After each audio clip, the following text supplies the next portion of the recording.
coachless and lucky to still be here. Cote d'Ivoire face a very tough test against the Lions of Teranga tonight at the Charles Konan Stadium. Are we about to witness a beautiful piece of Ivorian history, or are we about to see sheep disguised as elephants trapped in a lion's den? My name is Adelani Ogrinade, and you currently watching Fut-Afrique Presents Game On. Here to discuss the game tonight and much more with me is Junior from Ghana. Junior, why are you wearing that Super Eagles shirt? This is illegal. A Ghanaian in a Super Eagles shirt. No, you will explain yourself later. This is illegal behavior. Now, next to him is Umpo, the CEO. Yeah, Umpo the loud mouth. How are you, brother? I'm good, and you? All right, you've been enjoying the AFCON so far? It's been very good because a lot of your supposed to be small teams have showed the big teams that it shouldn't be. All right, we didn't allow Junior to explain himself. Why is a Ghanaian wearing a Nigerian shirt today? Would you want to be seen in public in anything Ghanaian? Just saying. Okay. Yo, how are you? How are you feeling today? Thank you for giving me the opportunity to explain why I'm wearing the Nigerian jersey today. On a normal day, I would never wear this. But then the Nigerian FA called me that they are coming home. So they're looking for supporters to come and take them from the airport. Oh, Ghana's coming home. No, Nigeria. The next round, Nigeria is coming home. So they need supporters to come and fetch them from the airport. So they just gave me a free jersey just to meet them at the airport. So because you've had the experience of fetching your team from the airport, so you... Yes. I mean, that is the loud man. That is the loud man. So as you can see, guys, there's going to be a lot of banter today. There's going to be a lot of fun. And I'm advising you to tell a friend that the watch along is happening right now. Get on the Fut-Afrique YouTube channel, engage with us, send us your questions, tell us what you think. Now let's go back to a few games that have happened in this AFCON. I'm sure you've been surprised by some of the results. Look, some of the results that came, that if anybody says they saw them, the games that just finished of Cote d'Ivoire, Cape Verde and Mauritania being where they are. And then you have Cote d'Ivoire, who are the hosts. They fired a coach. Yes. They want to get a national team coach on a loan. I mean, yes. you can write that. And the French FA is saying no. How? Yes. But where have you had a coach been on loan? Well, Ghana did it during the World Cup. Our coach for the World Cup, this is the most embarrassing story ever. This I have to hear. Our coach during the World Cup was the training scout in Germany. That was our national coach. He was loaned to us. Oh wow! I didn't know that. Yes, I mean Otoado, that was the name. So you definitely wish you could have borrowed a coach for this AFCON with Chris. This AFCON, as I said last time, we didn't come with a coach. We came with a youth leader.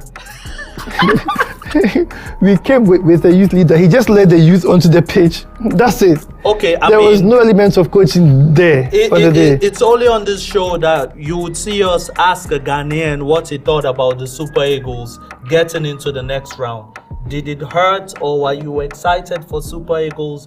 What were your feelings when Super Eagles defeated the indomitable Lions? Did you see the game? What did you think about the game? The Lions that were there are very, very domitable. Oh. They are very, very domitable. Look, Cameroon has been there's probably one of the worst AFCON performers by Cameroon so far. Okay. So you can't really brag about it. Do you understand? You can't make so much noise about it. It's a game that Nigerians should have Nigeria has had an easy pass so far. And it's a shame, but even their next game is probably going to be an easy one for them as well. So they get a beating in the final or semi-final. Do you understand? Nigeria, no. Which teams did Nigeria have to? Nigeria only scored how many goals so far? 4 goals so far. Is it 4? Count. This was the one against Equatorial Guinea, the one against Ivory Coast. 2 against Ivory Coast. No, it was one against No. Ivory Coast. You did not win. You did not win against Equatorial Guinea. Okay, let's You did not round win this against. You did not win against discussion Equatorial. You up. see, that's what they are good at. They Stealing, make up things. stealing points and stealing goals. Let's round this up. So Nigeria versus Angola Yes. for you. Yes. What's your prediction for that? Nigeria out. Nigeria is going to be out. Nigeria is going to I think Nigeria will beat Angola, and I'll tell you why. With where they are, you got and you look at Victor, he's not behaving like a superstar. He's a workhorse. He will work and play the same way, the same workload that he puts at Napoli. You know what is interesting? Actually, Victor was recently tested for drugs because His work rate was unbelievable. Well, the test results came out negative. We could have told the officials that Victor Victor is not on any substance. But we also need to be clear. Getting tested is standard. I mean, it's one of the most difficult things. I mean, if you've played sports, afterwards they want to test you. You can't even get any water out of your system because. But it's like you can have players who wait there for an hour and a half just to be able to.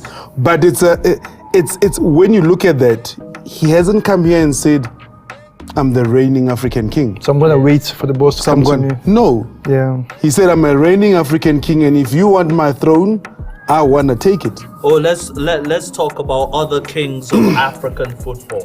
The pharaohs of Egypt knocked out DRC Congo. We have to give a shout out to our brother Christophe Bongo because Let me ask you, how did Egypt get to the last 16? How many wins? No wins. 3 draws. 3 draws. 3 draws. So it was never a point where you said there was a game that they were so great that they looked like they look mighty and powerful. So the like absence of The Mohamed Salah, mummy. the absence of Mohamed Salah, did they have anything? Not to really, do? because he was there for the Nah. first game. He was there till the second half of the second game, and even the first game they didn't do much. You see, and as a striker, go look, and I'll make this comparison. Go look at the work rate of Victor for his team, and go look at Mo Salah. Yes. Victor will hustle. But Mo Salah is not the type of a player. He is the player that is very dangerous. He had no shots on target this afternoon. If you give Mo Salah a ball in a certain area in the box, clinical finisher. Yes. Right. To expect him, I mean, even at the best of Liverpool, and I'm a Liverpool supporter, Mo Salah is not a presser. Go look when he had Firmino around him, when he had Mane around him. They were the ones that would do the pressing and be able to say, there you Supply him. But when pressing, Mo Salah is not.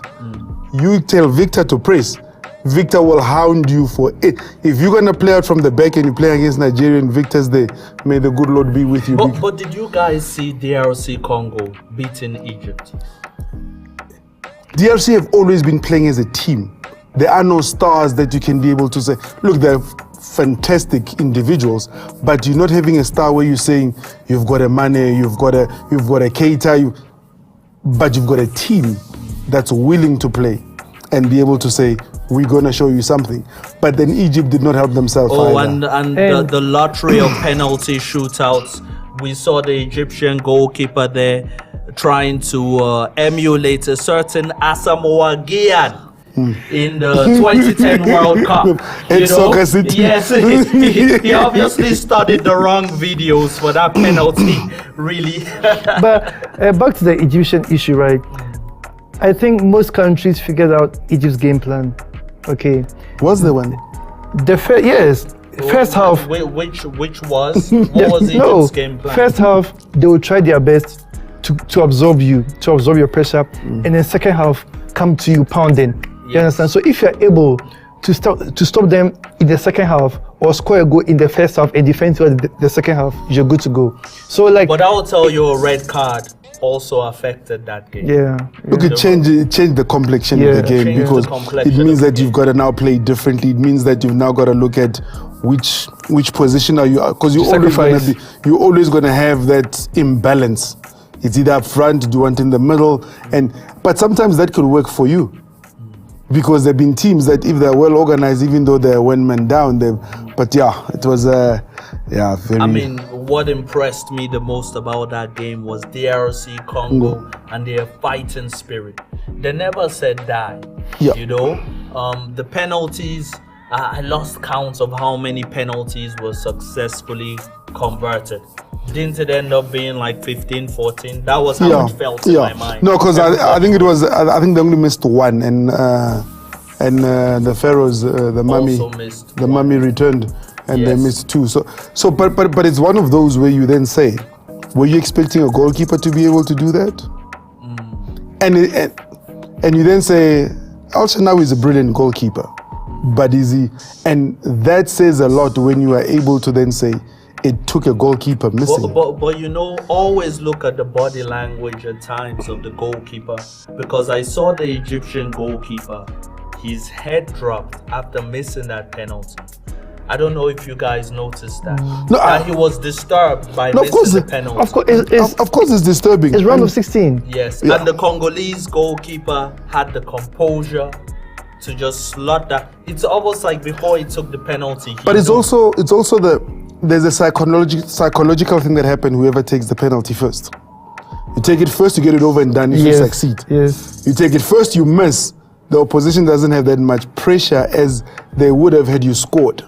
So now the Congolese goalkeeper, by the time he went, he knew I just need to put on target. Yeah. And remember, penalties are the lottery because goalkeepers go before the ball is kicked. They try to guess you or know your habit. So those things play a big part on your. And I'm hoping that El Shenawi carries that hate down into club football, like the Champions League, so that we know his confidence is down. Always thinking to his advantage, you know. Always thinking to his advantage. 7-time champions, guys. Egypt, I expected more from the North Africans in this tournament, and so far we haven't been getting. But let's look at this tournament. You cannot rely on what you used to do. Yes. When was the last time Egypt won then? Oh, that was a while back. African football is being dynamic now. Do you understand? Was it it's been very because no. The 2010. Yes, before coming and yeah. So African football is being dynamic right now. It's becoming very difficult to predict year on year. Okay, and now it's even more difficult now because more countries have been allowed to play in the AFCON. Back in the day where it used to be 8 teams and then 16, now it's a completely different ball game. Well, we're not sure what Junior's talking about. We kind of predicted Ghana was going to be out. I predicted Ghana was even going to be out, so that's not an achievement. That is not an achievement. Okay, I'm sure African football is predictable. I mean, it's supposed to be the Black Stars, not the black sheep of the family by going out, but they seem to. Don't worry. Tomorrow, Bafana will dance their way to Oral Tambo. Oh yeah, we're also going to see that game between Bafana and the Atlas Lions. Are you optimistic about the game, or are you going to stay away from the studio because you know we're going to tease you if Bafana lose by more than 2 goals? So we gotta. Would it be the first time that Bafana have beaten Morocco? Let me tell you. No. Let me tell you. You see, you're not answering, Junior. You've got to answer. Let me tell you. You see, I spoke to one of their musicians, Kabza De Smalls, or is it Kabza Smalls or whatever? Kabza De Smalls, yes. I told him to compose an amapiano song for the arrival at Oral Tambo.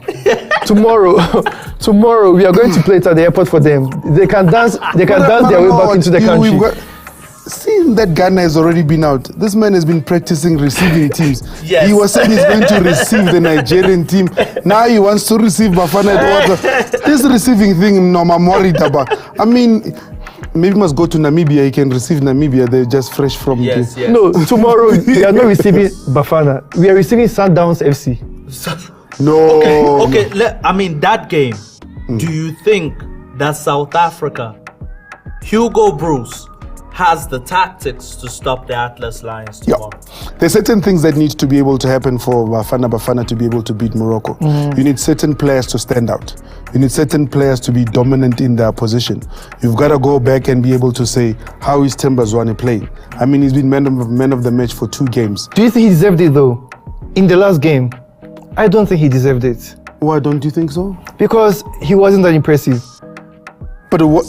you've got to be able to look at, say, when Bafana had control of the ball.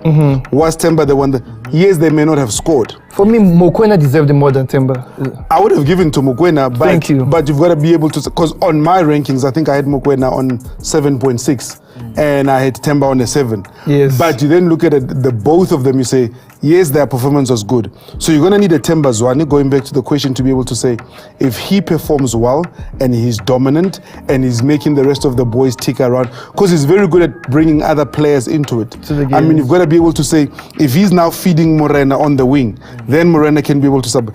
If Mokoena is now dominant in the middle, and you have that Khuliso Modau being able to be dominant on the right wing, and you have Mudiba on the left, and you have Lord Mvala marshalling there at the back. So tell me, were you impressed with the performance against Tunisia? You were impressed? Look, it was, and for me it was one of those. I think the occasion got to the results. It was more play not to lose rather than play to win. Because after the loss to Mali, you saw a different Bafana that knew that they had to win. But against Tunisia, it was, even if it's a draw, it's okay. Sometimes, knowing the stats, knowing the permutation of a game actually denies you having a full-on game. Right. Instead of just saying, let's go out and let's be able to play. And Hugo Broos, and I think on the day, he could have just allowed the boys to be able to go out there and be able to just shine. For me, I feel like psychologically, Hugo Broos is already getting ahead of himself. How so? Did you hear the comments he made about playing against Lesotho and other small teams? Okay. What was the comment? His comment was like, South Africa needs to stop playing against smaller teams like Lesotho and Botswana. And I'm like, what arrogance? Like, did he add Ghana there? No, but let me put it this way, Junior. Yeah. It's not just the Hugo Broos comment. Okay. It's also the belief that we as South African supporters believe that we do have. And to a certain extent, and we've got to be looking at, if somebody says you're playing Swaziland, Lesotho, then would you shiver? No. But when you go into tournaments like this, you want to be able to test your strength and be able to say, I need to be able to test my strength against a Ghana. Sorry. Ghana, they're gonna dive here. We need to stop the banter. No, they're gonna dive. You've got, and we cannot go. The last time they played South Africa, they were diving when there was no, and they even qualified, and we're like, how did they even? Was that a penalty? I've never asked the Ghanaian this. I need to ask you this. No, Junior. You are so bitter about us beating, but it's fine. Understand? It happens. Okay. It happens. I mean, let's give Junior a break here. We've been teasing him for so long. Let's move on to talking about the second round. Then Junior, I actually want to know what's happening in Ghanaian football. Okay. Now the second round so far. Equatorial Guinea, we saw Emilio Nsue. 5 goals, that was a shock. But we saw him miss a penalty against Guinea. That game, did you get a chance to watch it? What did you think about it? Again, we've seen last-minute drama in the second round. I thought that was only for the group stages. But it's carried on to... even in Cape Verde now, they scored in the 86th, 87th minute? Yeah. So what is it about that time of the game that makes team concede? You've got to look at, when you look at players from a club level and every other thing, and I know Itumeleng Khune as a goalkeeper, and you look at Ronwen Williams, and you look at Bruce Vuma, they always tell the players switch on. Because it's critical, because you could be thinking, we're going into the change room, what's the coach going to say, what type of a performance did I have a good performance, didn't I have a good performance? You could be already in the change room while you're still on the field. And at that critical time, that lapse of concentration, somebody comes in, and then you need to be able to have a team that is now very focused and being able to go forward. And that's what you need. And what this AFCON has done, it has said, nobody has got a divine right to any position. Because everybody has got to play for their worth. Yeah. I mean, you're seeing in teams that are, and the teams like Senegal will always do well because Senegal has always been a hard-working team. You look like a team like Cameroon. You then go, ever since Abu was out, there was no that fear of the indomitable lion. A lion, but the name says so. But you've got to look at it and say, in this, teams are coming a lot better because a lot of more players, because remember in the past, a lot of players were playing from their local leagues. They're not used to certain tactics. Now you've got teams, except for the Ghanaians. I mean, they got a coach from, what did you call him? A youth leader. Would you give Junior a break, please? So, but a lot of the teams, technically, they're very sound. Yes. Because they're coming from clubs that are doing very well. You look at a team like Namibia. You've got a Dion Hotto who's used to playing for Orlando Pirates, who have been in club championship, who have been in the final. And Namibia seemed out of their depth in their game, really. And I think Namibia peaked too soon. You started with a house on fire. You won your first game, and then you play against a team that knows you so well. Because you ask any South African, you can't tell us anything about any of those players. You've got Hanimu who plays for Amazulu in the coast. You've got Shalulile who we know at Sundowns. You've got Otto who we know at Pirates. You're now going, those are the key players, and this is more and there's that rivalry across border that's there. Yeah. And now you then use the supremacy of South African teams that are doing well on the continental football to be able to just make sure that they win. To crush them. I mean, unbelievable. Definitely tonight I'm on my best behavior because the last time the viewers saw me here, I was excited about the game I was watching between the indomitable Cubs against the Super Eagles. But now, Junior, I was coming to you. I wanted to know about Ghanaian football and what is happening currently. What's the mood in Ghana? And also, Chris Hughton, who's going to be his successor at the moment? Okay, so now there's a whole lot of drama going on in Ghana right now. Currently, the FA has set up a committee, and they've given the committee 3 weeks. 3 weeks to find a new coach. Okay. Apparently, and this may interest you, among the top contenders for the position is Piso from South Africa. Yeah. Oh, Piso, okay. Yes. Okay. Piso Musimani and Have Ronald. So, okay. but overall, the country, the citizens are angry. What needs to change with Ghanaian football? So now the coach is gone. The coach is gone. So like Cote d'Ivoire chase a coach before. I mean, Cote d'Ivoire. The coach is gone. Now people are protesting for the FA president to also step down because they feel like what was happening was not only due to the lack of knowledge on the side of the coach, it's also due to corruption. Because how can you have a national team that the top players in the local league were not even on the bench? They were in the stadium sitting with supporters. Wow. How does that make sense? But Junior, let me ask this. Yes. This is Africa. Yes. Which president stepped down last time? No, I hear what you're saying, yes. and the supporters have got a valid point. But also, you've got to look in the field. Was there too much pressure placed on the Ayew brothers to try and be able to? We didn't need the Ayew brothers. Can you imagine that the coach brought in the Ayew in the last game just because they wanted him to break a record? How does that make? When you need a win. So that he could be the most capped African player in the AFCON. How does that make sense to you? And there's also criticism that working the channels through Mohamed Kudus worked. And the coach in the last game changed that tactic for some reason. The coach didn't know what... Let me ask this, because I watched that game. Yes. If you do something, because what we've also got to do is to say, you've got to look at your opposition. They analyze you. It's not exactly like, you can't do this week and then I expect you, and I'm playing next week and I think that obviously I'm going to go, let me overload so that you don't go through Kudus, because if you go through there, we are in trouble. But what it is that at national team level, your only way is that way?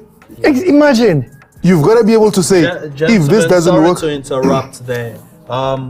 We have a few messages coming through, and we have Ikema Happy. She's watching from North Korea, and she says Nigeria will beat Angola hands down. She says we're praying for Ivory Coast to overcome Senegal here in North Korea. Praying. You see, there's certain things that don't need just Africa. Oh, we know. Pray. You are broke. Pray. Your wife is sick. Pray. Get us out of the Nations Cup. Pray. Bread didn't help. No, that bread didn't help. Bread didn't help. They must look. There is load shedding. Pray. Yeah, but Can we also get serious sometimes with certain things? Like, you see, that's also one problem in Africa. We are so religious, even things that don't need to be religious have been turned into a religion. Okay. You know, football definitely has to do with tactics, right? Yes, definitely. And the tactics Ivory Coast is going to need to overcome Senegal. If you were the coach of Ivory Coast today, Who's the coach? Who's the coach? they're coachless. But I'm saying, if they call Junior to come and coach them last minute today, and they say, pause your assistant, what would you guys do today to nullify Senegal? I will tell the players, please do not make any promises to your wives that you are going to win today. Do not make any promises to your wife. We will go there and try our best. But please do not make, because if you go and make any promise, you sleep outside today. No, but you've got to be able to say, there's certain players that I feel need to step up. Okay. You've got to be able to say, Casey, you're a big player. Step up. Dominate in the middle. Because when you look at what happens the way that Senegal play, if they dominate through the middle, then they then allow the likes of Mane to be able to play as he want. And you've got to be able to say, up front, put a lot of pressure on the likes of Koulibaly, because while he's a brilliant defender, he's not really comfortable underfoot. He's not really... Gentlemen, we have the starting lineups now. Ooh. We have Mendy in goal. We have Koulibaly, of course. We have Sadio Mane. We have Ishmael Jacobs. We have Diatta. Sarr. Another Sarr, Ismaila. We have Diallo. Two Diallos are in the starting lineup, as well as Lamine Camara. On the Ivorian side, that was a powerhouse on his own. Fofana's in goal. We have Conan. We have Sedi. Another Fofana, that's Seko Fofana, for me, who has been their best player so far in this tournament. We have Kraso, Diakite. Oh, they even have Max Ellen Gradel. And they have Serge Aurier. They have Sangare and Indika. So Serge Aurier needs to come to the party. There's quite a number of players that need to come to the party, because you've got to say, what is the key role of Fofana? He may have played well up front and even scored in the opening game, but he's a DM, right? Yeah. So you've got to be able to say your primary job. It's like, you know, if you have, and I'll use a player that I'm very fond of. If you have either Mudau on the South African side going well and going up front, your primary job is to do what? To defend. To defend. As a DM, get to your position and be able, because stop the ball. Between him and Casey, if they dominate that middle, then you are now denying Senegal to be able to go through the middle, which means their only route is now going over the top. Frank Casey from this starting lineup has been dropped. Is this the right decision? I guess it makes sense to some extent, because if you look at the Ivorian side, right, this whole AFCON, they've only scored 2 goals. And looking at the keeper that the Senegalese team have, it's not going to be an easy game. For a team that's only scored 2 goals, and their first 2 goals were only scored in their first game. Since then, viewers watching along, please join into the conversation. Tell me, has the coach made the right decision to drop Frank Casey? I say no. Okay, he says no. Why? No, I say he shouldn't have dropped Frank Casey, because I'll tell you what. We're in the big game. We're in the place where you need experience. You need somebody who's used to the pressure of playing at a certain level. Because if I'm there, I haven't been there, I'm even scared to make a mistake. But now you've got a player that has played where AC Milan, has played for Barca, and you want to be able to say, he can handle pressure. He can be able to dictate terms. You've dictated terms when you played at AC Milan in Serie A. You've dictated terms, well, no, not at Barcelona. I have a question for you. Yes. Would you choose a player that has proven himself throughout this tournament? Or would you go with a player that's previously or world acclaim, past glory? Yes. You've got to find the balance. Okay. It's about finding the balance, because you need to be able to say your experience count, but I cannot take you just because you're a name. Bring your A game, because you need somebody who's then going to be able to say, I'm bringing my A game, but I can also be able to give you the experience that I've had and be able to move forward. So you've got to find that balance. Just because you're an experienced player or just because you're a big name does not therefore warrant you. I mean, look at Guinea. Naby Keita is not a starter. Yeah. And most of us would have Naby Keita as a starter on any given day. He would start in any African country. I mean, an incredible player. Now, tell me, from Senegal's point of view, not much has changed. They brought in the likes of Lamine Camara, who for me is astounding. Phenomenal. He scored the best goal of the group stages. That's for me. Like, he's... And I think he's because certain teams in this AFCON needs